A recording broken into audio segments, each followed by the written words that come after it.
शुभेच्छा देतो. कार्यक्रमासाठी उपस्थित असलेले आमचे मित्र, सातारचे प्रथम नागरिक नगराध्यक्ष अमोल मूर्ती, सातारा पत्रकार संघाचे अध्यक्ष विठ्ठल इंद्रे, सातारा तालुका पत्रकार संघाचे अध्यक्ष अजय कदम, व्यासपीठावर उपस्थित असलेले डॉक्टर हनुमंत पाटील, आपले लोकमतचे प्रमुख, समोर बसलेले ज्येष्ठ पत्रकार आमचे मार्गदर्शक दैनिक प्रभातचे श्रीकांत कात्रे सर, सातारा पत्रकार संघाची सगळी कार्यकारिणी, डिजिटल मीडियाचे सगळे प्रतिनिधी, आज पत्रकार दिनाचा कार्यक्रम इथं होतोय. हरीश पाटणे आमचे मित्र आणि आपल्या सगळ्यांचे नेते, जिल्ह्याचे प्रमुख, त्या हरीश पाटणेच्या अनुपस्थित होतोय, पण मीच त्यांना सांगितले की तुम्ही जीवनदर चव्हाणांबरोबर जावा आणि इथं विठ्ठल इंद्रे कार्यक्रम करतील. विनोद कुलकर्णी आणि हरीश पाटणेच्या अनुपस्थितीत सातारा पत्रकार संघाने गेल्या 25 वर्षात घेतलेला हा पहिला कार्यक्रम, म्हणजे हरीश अनुपस्थित आहे आणि ठरवण्यात मी नाही. त्यामुळं सातारा पत्रकार संघ ज्या उद्देशानं नव्या कार्यकारिणीच्या हातात दिला, तो उद्देश 1 वर्षानं सफल झाला आहे असं मला वाटतं. त्यामुळं नव्या कार्यकारिणीचं मी पहिल्यांदा मनापासून अभिनंदन करतो. मी आता महाराष्ट्रभर काम करतोय, देशभर काम करतोय, तर अनेक ठिकाणी पत्रकारांच्या संघटना उत्तम काम करतात, उत्तम वेळोवेळी बदल होतात, नव्या नेतृत्वाकडे धुरा सोपवली जाते. तशी आपण विठ्ठल इंद्रेंकडे धुरा सोपवली. विठ्ठल इंद्रे कार्यकर्ता म्हणून काम करत होता, आज तो अध्यक्ष म्हणून सुद्धा उत्तम काम करतोय. अजय कदम उत्तम काम करतायत, आज विजय जाधव इथं नाही, ते सुद्धा संघटना बांधणीचं उत्तम काम करतायत, ते मुख्य पदावर नसले तरी. आणि त्यात मला सगळ्यात जास्त आनंद झाला की उमेश भांबरे निवेदन करतायत. उमेश भांबरेकडे गुणवत्ता आहे, तर ती झोकाळली गेली होती आणि मी कसा पुढे येऊच्या नादात ती राहिली होती. त्यामुळे आता नंबर लावलेले गोष्टींनी वाट अडवली असली तरी भांबरे आता मागे राहणार नाही, असं चांगलं निवेदन उमेश भांबरेंनी सुद्धा केलेलं आहे. शेवट आपण मागं राहिलो तर आपल्याला कोणीच पुढे गेलं आणि कुणीतरी मला बोलवत, मग ह्यानं मला म्हटलं पाहिजे, त्यानं मला म्हटलं पाहिजे, या चौकटीतून बाहेर येऊन सातारा पत्रकार संघाचे कार्यक्रमी चांगलं काम करते. आज शिंदे मॅडम आणि गौऱ्यावाल्यांनी सुद्धा रांगोळ्या काढताना बघून मला आनंद झाला की आपल्या ज्या पत्रकारी कार्यकारिणीचे सदस्य आहेत त्यांनी कुणाची वाट न बघता, मग आता मी कार्यकारिणीवर मी कशाला रांगोळी काढू, मी कशाला झाडू मारू, अशी भूमिका घेतली नाही. ही एकजूट सातारा पत्रकार संघाला पुढे घेऊन जाईल आणि पत्रकारांचं भलं करेल. ज्यावेळेस संघटना शक्तिमान असते त्यावेळेस आपोआप सगळ्या सदस्याची ताकद वाढते. संघटनेचा प्रमुख कुणी असला तरी संघटना मजबूत असायला आणि मग त्याचा फायदा सगळ्या संघटनेला होतो. आता माझा सत्कार तुम्ही केला, दुसऱ्यांदा केला, मीच पदाधिकारी असल्यामुळे कदाचित माझे सत्कार एवढे होत नव्हते, पद सोडल्यामुळे सत्कार तरी होता असं म्हणायला हरकत नाही. आणि मी जाईल तिथे पेढ्याचा हार घालतो. आता सातारा पत्रकार संघाने मला पेढ्याचा हार घातला, त्यामुळे मी त्यांच्याविषयी कृतज्ञता व्यक्त करतो, कारण पेढा ही आपली एक ओळख आहे. शिवाजी महाराज ही आपली जशी ओळख आहे तशी पेढा ही सुद्धा आपली ओळख आहे. आणि पेढ्याचे हार घालण्याची इतकी मी वेगवान पद्धत अवलंबलेली आहे की कुणी आलं की त्याला पेढ्याचा हार देतो. आणि शिवाजी महाराजांचा पोहे नाट्यावरच्या पुतळ्याचं स्मृतिचिन्ह आपण सगळ्या साहित्यिकांना दिलं आणि त्याची पुरळ अख्ख्या महाराष्ट्राला देशाला पडली. म्हणजे अनेकांना असं वाटतंय की ती प्रतिमा शिवाजी महाराजांची माझ्या घरात पाहिजे. आता ती मी महिना विचार करत होतो की नेमकं साहित्यिकांना काय द्यावं. सातारच्या संमेलनातून जाताना त्यांनी काय घेऊन जावं, की जे निमंत्रित आहे, जे पत्रिकेवरचे, तर त्याचं श्रेय सुद्धा नगराध्यक्ष अमोल मूर्ती यांना आहे. त्या आमच्या बँकेच्या चेअरमन कार्यालयामध्ये अमोल मूर्ती शिवाजी महाराजांची प्रतिमा सुद्धा. एक महिनाभर अनेक प्रतिमा आमच्या मुख्य कार्यकारी अधिकाऱ्यांनी त्यांना दाखवल्या, ते काही त्यांना पसंत पडल्या नाही आणि नेमकी ही प्रतिमा त्यांना पसंत पडली आणि त्यांनी ती अशी माझ्या नजरेत बसलेली होती. आणि मग मी निर्णय केला की शिवाजी महाराजांची हीच प्रतिमा साताऱ्यात येणाऱ्या प्रत्येक साहित्यिकाच्या घरी गेली पाहिजे. संमेलन सर्वोत्तम झालं. माध्यम प्रतिनिधींचं मला खूप सहकार्य लाभलं. त्यामध्ये वृत्तपत्र असतील, डिजिटल माध्यम असतील, सगळ्याच माझ्या सहकार्याने मला साथ दिली. द्वेष भावना कुणी बाळगली नाही. 1-2 प्रकार वगळले तर संमेलन उत्तम, सर्वोत्तम आणि सर्वोत्कृष्ट झालं असे प्रतिसाद महाराष्ट्रातून, देशातून येत आहे. एक प्रकार झाला की मला काळं डोळ्यात घातलं, तोंडाला लावलं, काळं फासलं तरी कार्य उजळलेलं, त्यामुळे काळं फासण्याची मी चिंता करत नाही. आणि संमेलन होताना माझ्या मनात प्रश्न असायचा की आपण एवढं सर्वोत्तम करतोय, पण ज्यांना पोटदुखी, ज्यांना आपल्याविषयी द्वेष आहे, त्यांना आनंद कसा द्यायचा? तर ते काळं फासण्यानं ते सुद्धा दुःखी राहिले नाही. म्हणजे सर्वांना आनंद देणारं संमेलन मी करू शकतो, यात माझं यश आहे असे मी मानतो. आणि दिवसेंदिवस संयम वाढत चाललाय.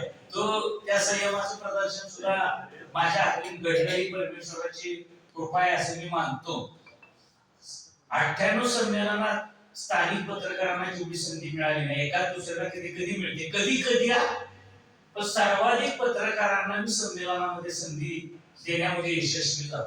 अनेकांचा समावेश वेगवेगळ्या गोष्टींमध्ये आहे. म्हणजे स्वागताध्यक्षाचं भाषण लिहिण्यापासून स्मरणिकेपर्यंत आणि निवेदन प्रत्येक परिसंवादाचा एका संपादकाने केले. म्हणजे ही गोष्ट सुद्धा मला, म्हणजे एक पत्रकार प्रतिनिधी असला जर कुठल्याही नेतृत्वामध्ये, तो आपल्या सहकार्यांना कसं सामावून घ्यायचं हे सुद्धा एक दिशादर्शक गोष्ट करण्याचं यश मला लाभलं. मला वाटत नाही की सातारा शहरातल्या कुठल्याही पत्रकारांनी संमेलनाचं रिपोर्टिंग केलं असेल आज आखी. कात्रे साहेबांनीच एक 93 नंतर बाहेर जाऊन कुणी काही केलं असेल असं वाटत नाही मला. पण ते सुद्धा लाभ सगळ्या पत्रकारांना मिळाला.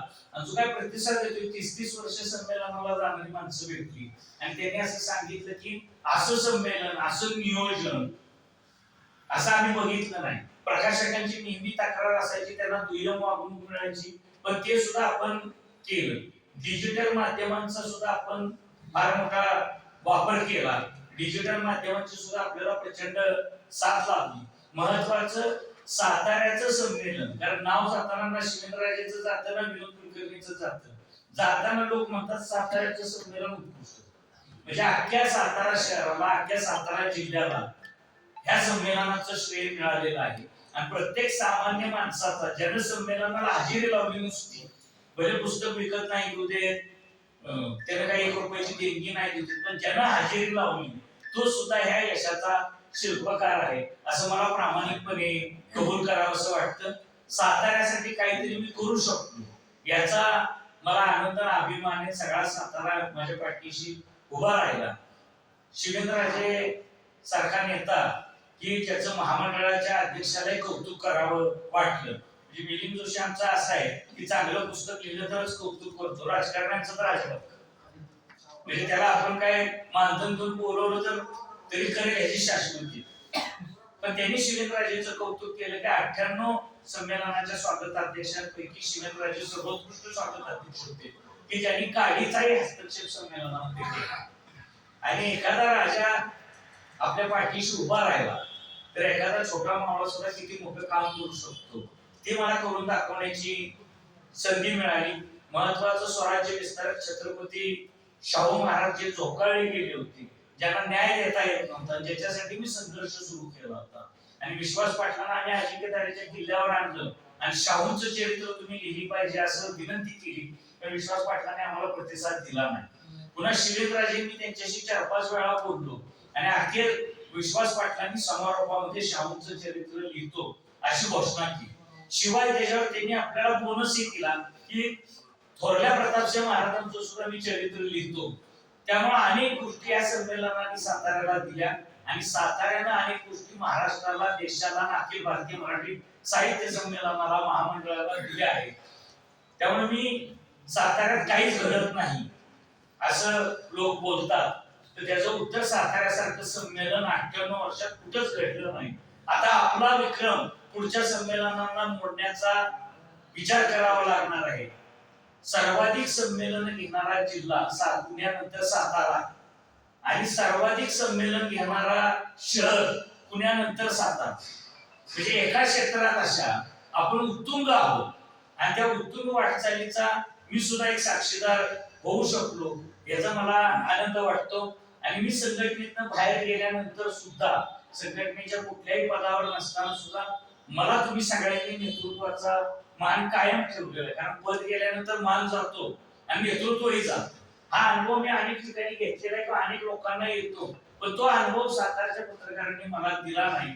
मी जे काही 25 वर्ष सातारच्या पत्रकारितेसाठी केलं त्याची परतफेड सुद्धा सातारचे पत्रकार कायम करतायत. त्यामुळे त्यांच्याविषयी कृतज्ञता व्यक्त करणं हे माझं कर्तव्य. कारण आभार मानतो म्हणजे मुक्तता होईल, परत त्याला आभार मानले त्यांचा विषय संपलेला आहे. त्यामुळे तसं काय तुम्ही समजू नका. मी तुमच्या सगळ्यांच्या पाठीशी कायम आहे. म्हणजे कुणावरही कुठली वेळ येऊ नये ही माझी भावना आहे. आणि अनेक पत्रकारांमध्ये आपल्या गुणवत्ता आहे. कुलकर्णीकडे एकट्याकडे गुणवत्ता आहे आणि बाकी कुणाकडे नाही असं नाही. फक्त पुढे जाण्याची वाट त्यांना माहिती नाही. थोडा वेळ द्यावा लागतो, थोडे जास्त कष्ट करावे लागतात. आणि कुठलाही विजेता वेगळं काय करत नाही. आपण 8 तास काम करतो, ते 9 तास करतात, ते 1 तास वाढवतात विजेते. आपण सगळं सार्वजनिक निवडणूक 10 रुपये खर्च करतो, ते 12 रुपये करतात. आपण 90% त्याग करतो, ते 100% करतात. 2%, 5%, 10% एवढं वाढवलं की आपण म्हणतो. असा माझा 25 वर्षाचा अनुभव आहे.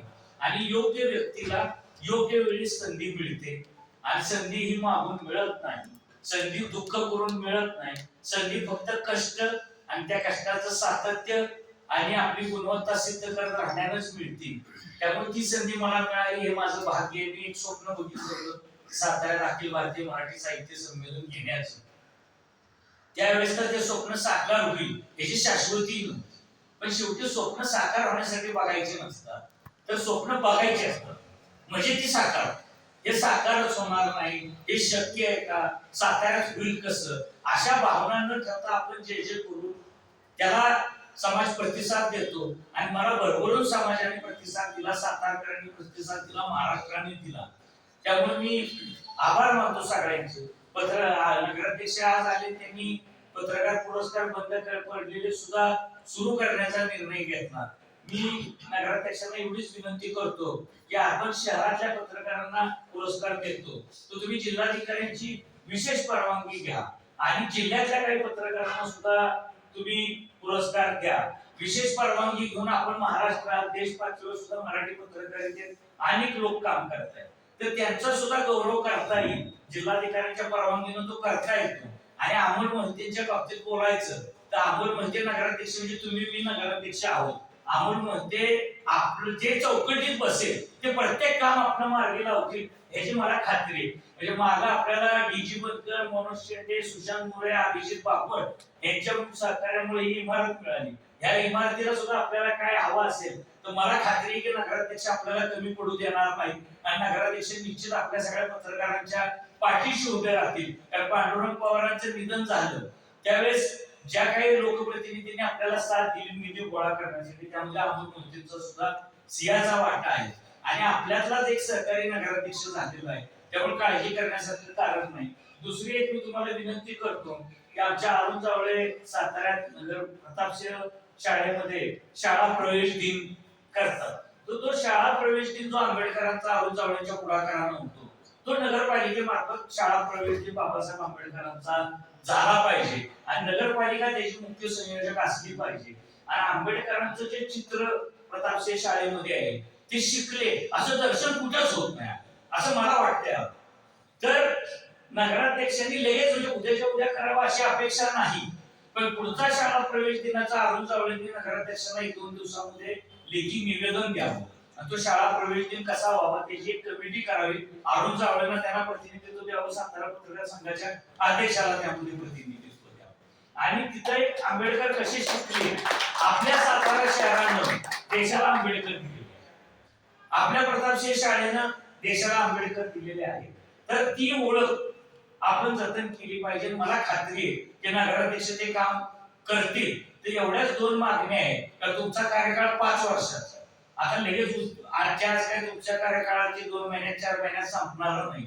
त्यामुळे आम्ही टप्प्याटप्प्यानं मागत राहू आणि तुम्ही देत राहा याची मला खात्री आहे. आणि विठ्ठल हेंद्रे उत्तम नेतृत्व करतायत, कार्यशाळा ज्या घेतायत त्याला तुम्ही उपस्थित राहिलं पाहिजे, नवं माध्यम शिकलं पाहिजे. आज तुम्ही बघा संजय आवटे सारखे लोकमतचे जे प्रमुख पत्रकार आहेत ते जेवढं लिहितात त्याच्यापेक्षा जेवढं लिहितात त्याच्यापेक्षा जास्त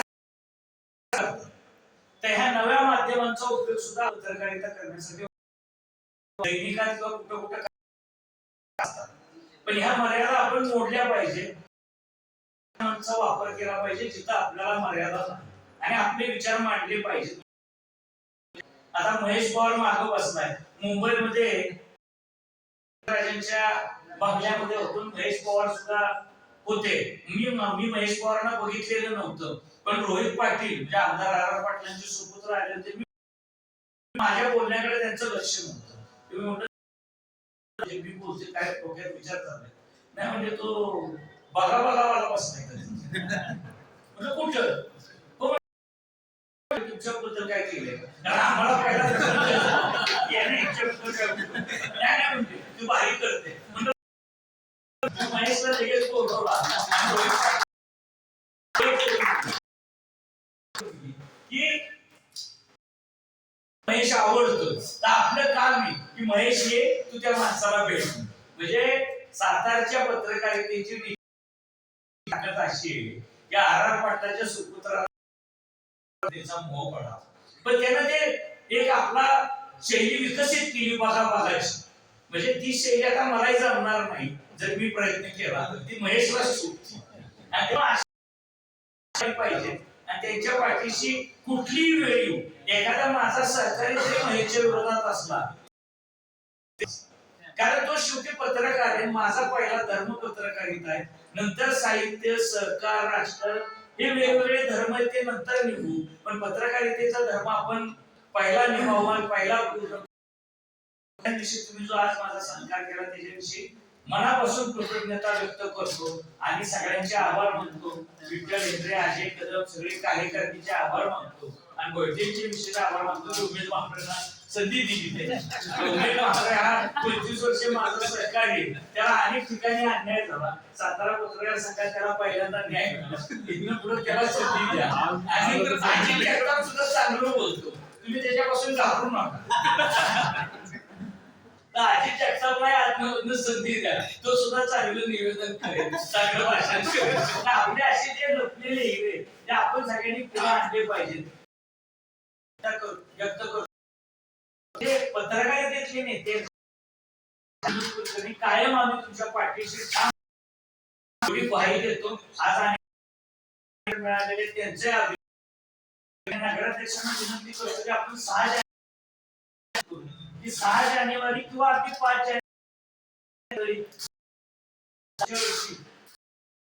आणि ह्या वर्षी महिन्यात तुमचं सगळं बसू द्या. एप्रिल मध्ये मी ह्या वर्षी पुरस्कार ते करू जिल्हाधिकाऱ्यांची किंवा कुठल्या व्यवस्थेची परवानगी घ्यायची ती घ्या. हरीश पाटणे आल्यानंतर आम्ही दोघं तुमच्याकडे येऊ आणि एक चांगली प्रथा, चांगली पद्धत आपण उभी करू. आता काही कनिष्ठ पत्रकारांना पुरस्कार मिळाल्यावर काही ज्येष्ठांना आता असं वाटणार की मी हा घेऊ का नको, तर मग ज्येष्ठांसाठी काय वेगळा करता येतोय का, अशी जरा त्याच्यामध्ये आपण रचना करून आपण पुढे जाऊ. आणि नगराध्यक्षांनी फक्त आम्ही मागण्या केल्या सगळ्या पत्रकारांच्या वतीने, त्या करतो एवढं बोलावं.